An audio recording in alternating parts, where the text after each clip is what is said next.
Welcome to another episode of Everytown. Thank you so much for tuning in. If you guys would like to listen to this as a podcast, remember that you can do that wherever you get your podcast from. So we're always available however you want to consume the content. Hope you enjoy this one.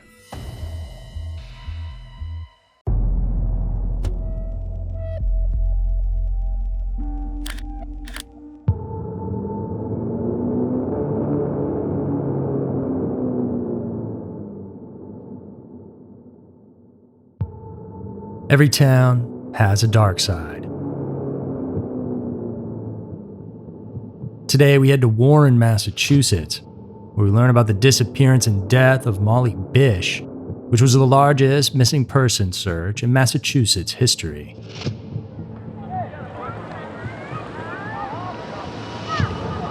Most summers become remarkable as they capture incredible memories with loved ones, open doors for new romance, or make great travels possible. But it's undeniable that some summers are likewise made unforgettable by tragic events. Such is the case of the Bish family from the rural town of Warren in Worcester County, Massachusetts. In June of 2000, the family's middle daughter, Molly Bish, was working as a lifeguard when she disappeared. She was supposed to protect and ensure the safety of the guests at Comins Pond, but as it turned out, it was Molly's safety that was compromised, which eventually ended her life.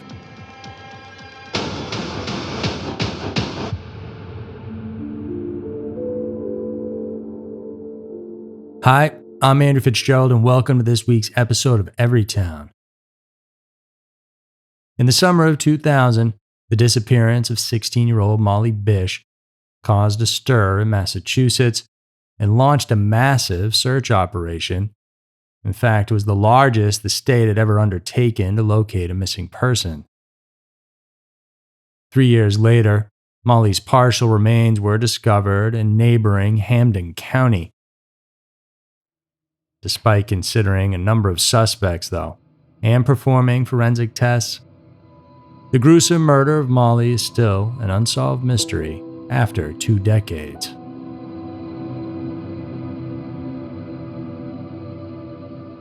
The Bish family, originally from Detroit, Michigan, was composed of Dad John Sr., Mom Maggie, and their 3 children, Heather, Molly Ann, and John Jr. The senior John was a probation officer while Maggie worked as a school teacher. Unfortunately, a disturbing crime had happened in their Detroit neighborhood. A young woman was abducted while walking home from work and was later found murdered. So the Bish couple decided to relocate to the small community of Warren in Massachusetts, which they felt was a safer place to raise their children. This proved to be true. That is, until the family experienced a harrowing loss of one of their members in the summer of 2000. At 16 years old, middle child Molly Ann vanished under mysterious circumstances.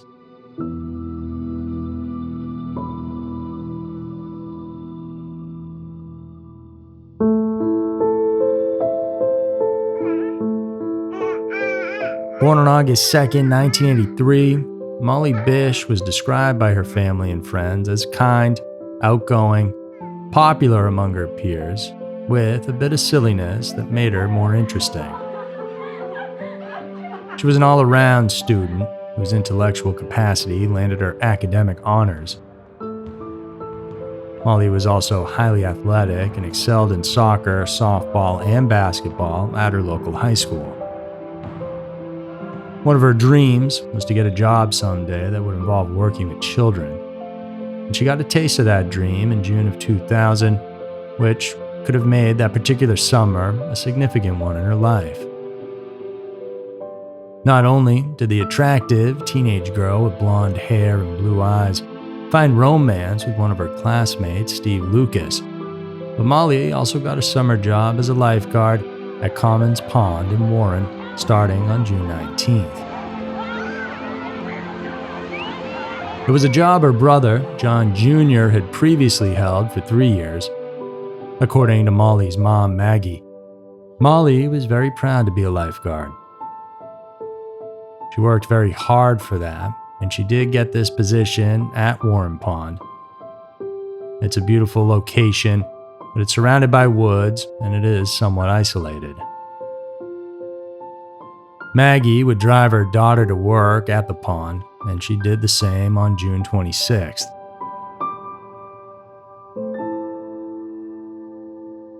Their morning started out like any other, except that when they arrived at the pond, Maggie noticed something that day which made her feel uncomfortable.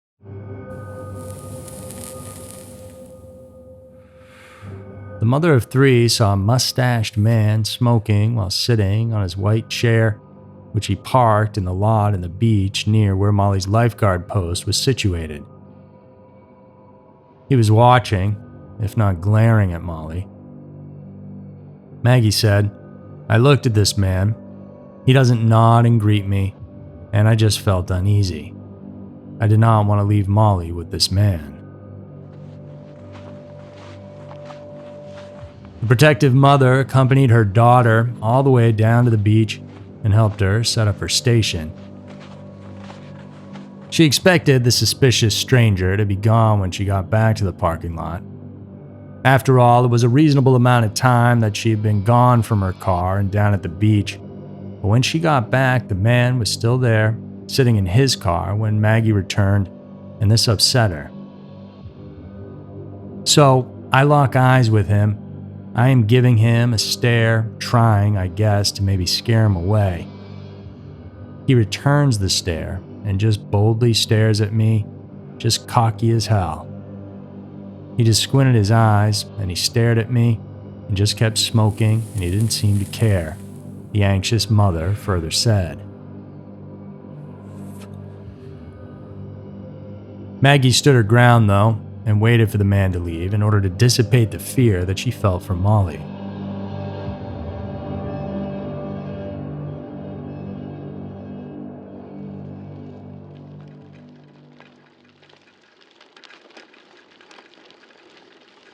The next day, on June 27th, Maggie and Molly Bish found out at around 9 a.m. that one of Molly's soccer teammates was seriously injured after she had been hit by a car while riding her bike to work. Molly felt distraught about the news, but she opted to go to work on her 8th day as a lifeguard. That day was the start of the summer's swimming lessons, and many kids were expected to participate, so Molly's presence was needed to ensure everyone's safety.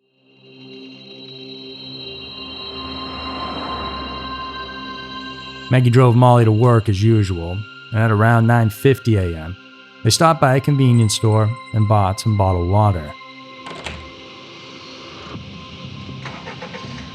Then they drove to the police station to pick up a 2-way radio, which lifeguards use to contact the authorities or anyone as telephones or any means of communication were not available at Comins Pond.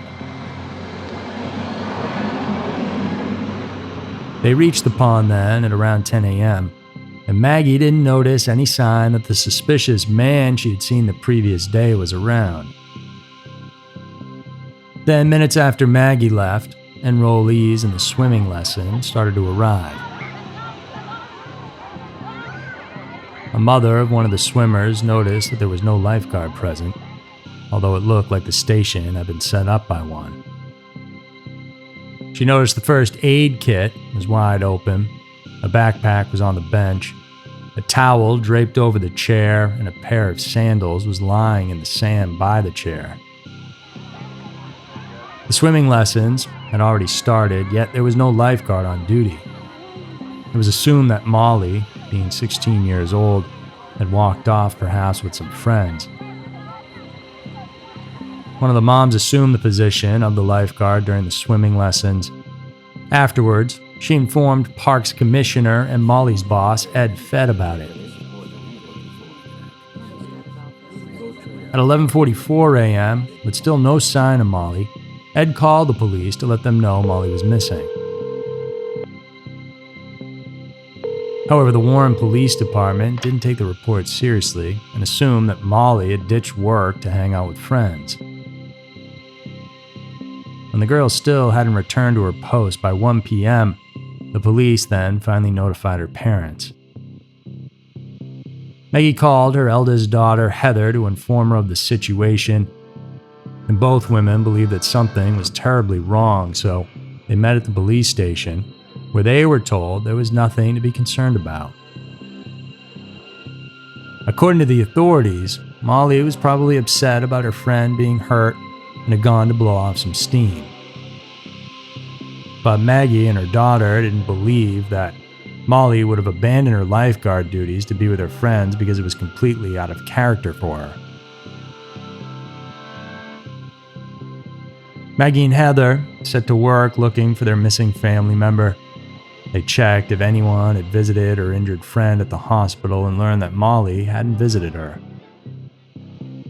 Heather also went to the house of Molly's boyfriend Steve, but he hadn't heard from her either, so he also became concerned. Maggie rushed down to the pond and there found her daughter's lunch bag, first aid kit, two-way radio, and other personal belongings intact, leaving no clue at all for the police to have an initial lead in the investigation. She argued with the local police that her daughter wouldn't have left her post, as she'd been eager about the kids starting swimming lessons. So, where could Molly have gone?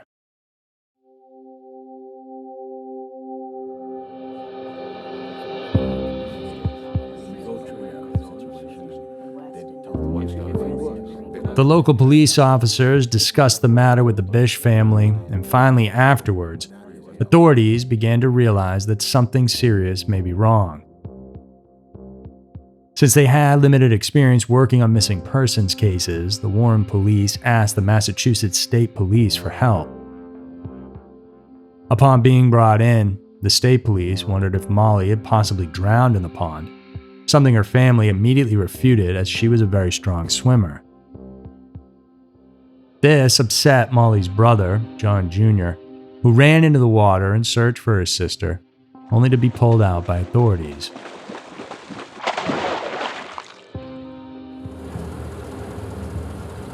A dive team and volunteer groups on boats searched the pond but didn't find anything after several hours. Thus, the search, along with one in the surrounding woods, was called off until the next morning. Mr. Bish Sr. said, "It's hard for me to describe that sinking, hollow feeling you have as divers are looking for your daughter, as dogs are combing the woods, and police officers are searching and interviewing people. And I almost immediately began to think that something really horrible had happened."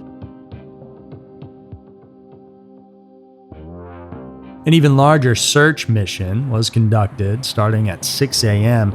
on June 28th.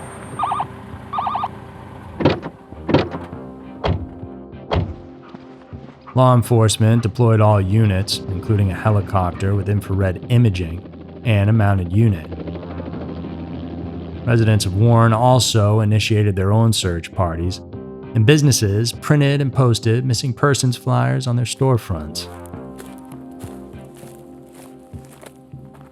Authorities began to look at a path that connected Comins Pond to a nearby cemetery.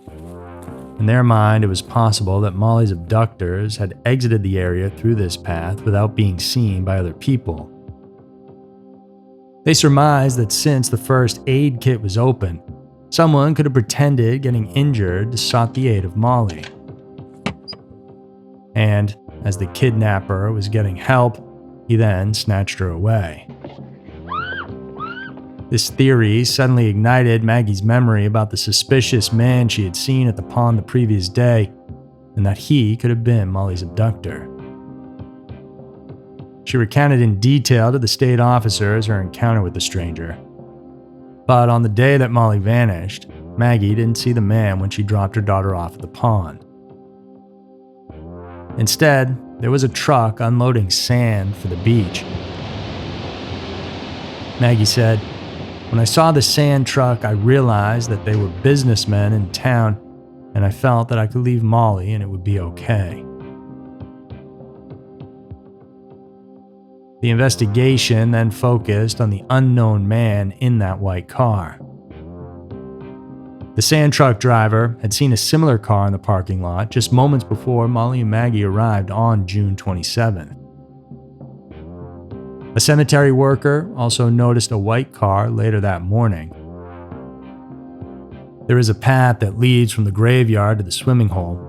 Molly's father suspected that this was where his daughter was abducted. Mr. Bish said, "It's my fear that this person parked at that path, went to the pond, and had taken Molly through that path, into his car, out of the cemetery, and down the road." When asked for a description of the man, Maggie described him as approximately 50 years old with salt and pepper hair. He had dark eyes, a mustache, and had been smoking a cigarette. She worked with a sketch artist to make a composite sketch of the unknown man. When she showed the image to John Jr., he didn't recognize him as a regular guest at Comins Pond. The composite sketch didn't produce any solid leads, though. Thus, the Bish family created a website to publicize Molly's case. They also set up an email chain to spread the word out about her disappearance to over 30,000 people. In 2001, Maggie also contacted famous sketch artist Jean Boleyn, who had worked on the Unabomber and Polyclass cases.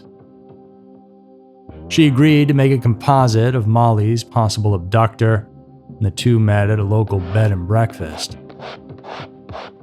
For 9 hours, they chatted while Jean worked on the composite. When it was finished, Maggie felt that it was accurate, except that it was missing something.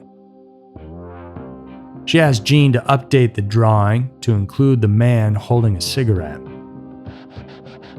The next day, she updated it. Maggie was certain that the composite was identical to the mysterious man that she had seen at the pond the day before Molly went missing. Despite this, though, and other leads, no trace of Molly or her abductor had ever been found. The extensive search for Molly Bish became the largest and most expensive search for a missing person ever undertaken in Massachusetts. Her case was profiled on numerous American television shows such as Disappeared, America's Most Wanted, Unsolved Mysteries, and 48 Hours. Thousands of tips were called in from all across the U.S. regarding the man, but they didn't result in anything as well. So, was Molly's case coming to a dead end?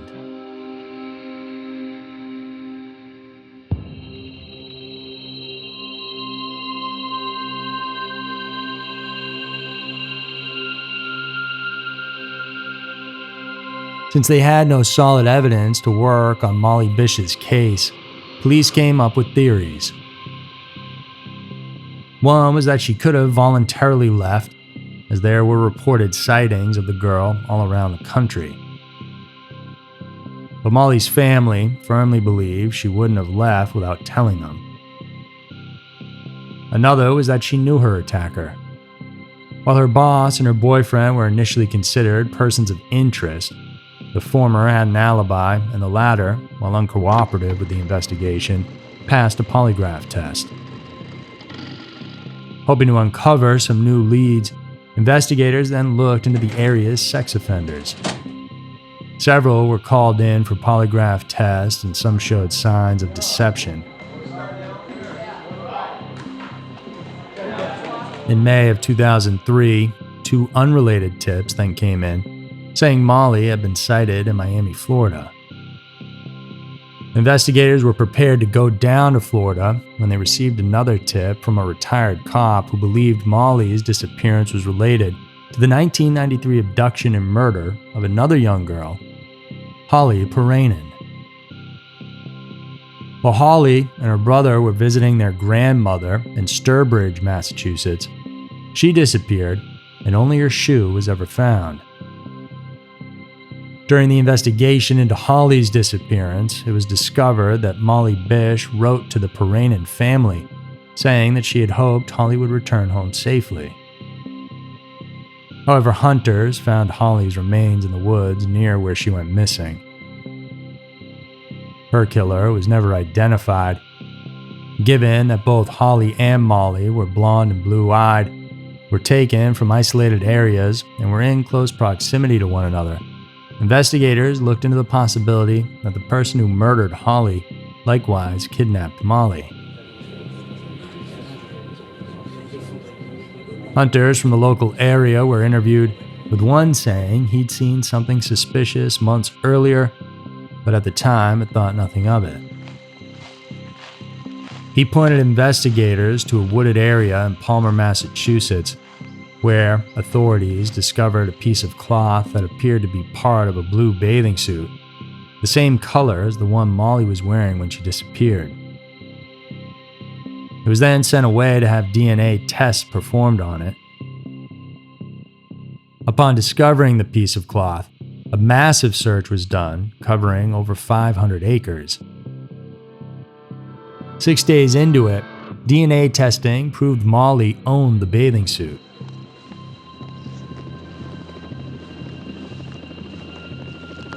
On June 3, 2003, police searching Whiskey Hill and Palmer then discovered a human bone that belonged to someone between the ages of 14 and 20.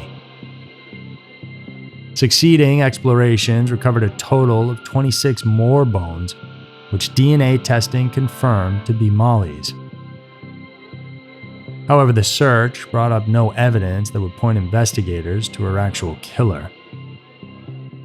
The decomposition of Molly's remains didn't enable authorities to determine the cause of death, but they presumed the teenage girl was murdered and then her remains were buried. On what would have been Molly's 20th birthday, on August 2, 2003, she was finally laid to rest. But authorities remained relentless in uncovering the truth about her disappearance and murder.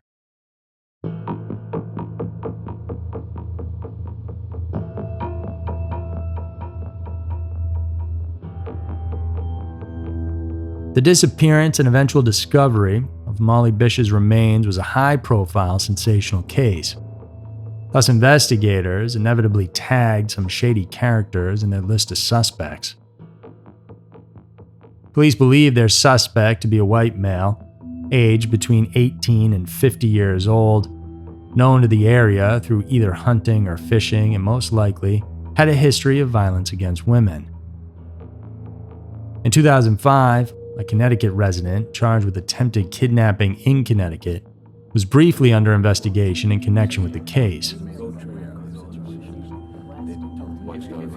2 years later, a sex offender named Robert Burno was named after he tried to abduct and assault a jogger in Brimfield, which is a few miles from Warren. He also matched the suspect's description. Then in February of 2008, a new suspect appeared in the case. Rodney Stranger was arrested in Marion County, Florida for the murder of his girlfriend. A tip had come in to Massachusetts police linking Rodney to Molly's murder based on his discussion and conversations during interviews. Furthermore, he looked almost identical to the composite sketch of the man Maggie suspected to have abducted her daughter. When Molly disappeared, Rodney had actually been living in Warren for years, hunting in the exact area where Molly's bones were unearthed and fishing at Comins Pond as well. Known to have a violent history, Rodney had moved from Southbridge, Massachusetts down to Summerfield, Florida, just about a year after Molly disappeared. His brother Randy also owned a white Chrysler that looked similar to the vehicle Maggie had seen at the pond. Rodney denied any involvement in Molly's case during his interview, but he later pleaded guilty to his girlfriend's murder.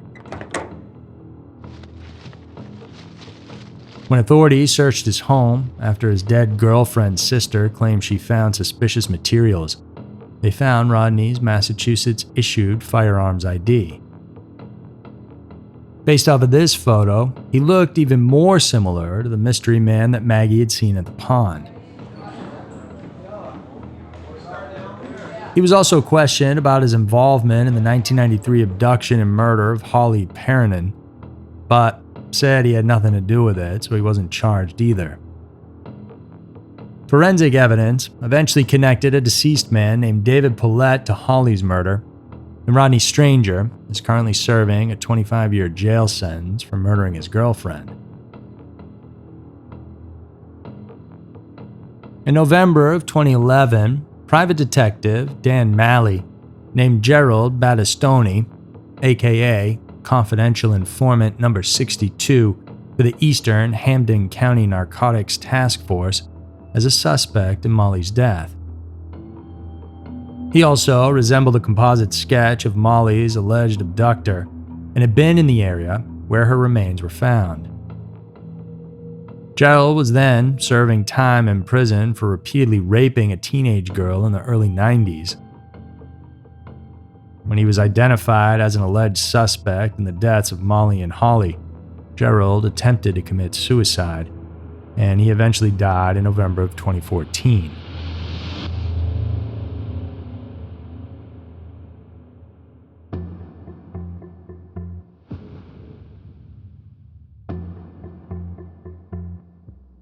In June of 2016, it was announced that enhanced DNA testing would be applied to 24 pieces of evidence that had yet to be tested. The following year, investigators claimed to have found compelling information in Molly Bish's murder that led to a West Brookfield campground where the car used in Molly's abduction was alleged to have been buried. Multiple areas of interest were found using ground-penetrating radar. The information was about a new suspect who lived at the campground around the time Molly disappeared. During that time, the individual owned a white Buick LeSabre, similar to the one seen at the pond. That man allegedly told a witness that something bad happened and that he was in the woods all night when Molly vanished. He also had bloody scratches on his face. However, he denied any involvement in Molly's case. Very sadly, none of the many persons of interest have ever been charged, and the real culprit is still at large. In 2019, new testing began on evidence in the case, and investigators were hoping that a DNA profile could be obtained from it. Investigators say Molly's murder case is still open, which prolongs her family's agony. Maggie Bish said, "As a mother, you always have hope that something will happen, that there will be an answer. Molly was such a good kid, so funny, silly, and lovable that there's gotta be an answer. You can't just take somebody's child and not pay a price. You can't just steal somebody's child and then harm her in such a way. There's gotta be justice for that." The memory, though, of Molly Ann Bish has been immortalized through the Molly Bish Center and Foundation, founded in 2004 in collaboration with Anna Maria College. It has worked to raise awareness of child safety and abductions, and has helped to have fingerprint and photo records of thousands of children. Molly's death remains a mystery, but it paved the way for her lasting legacy.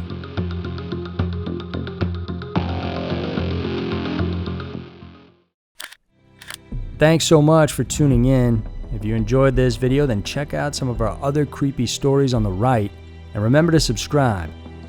That's it for this week's episode of Everytown.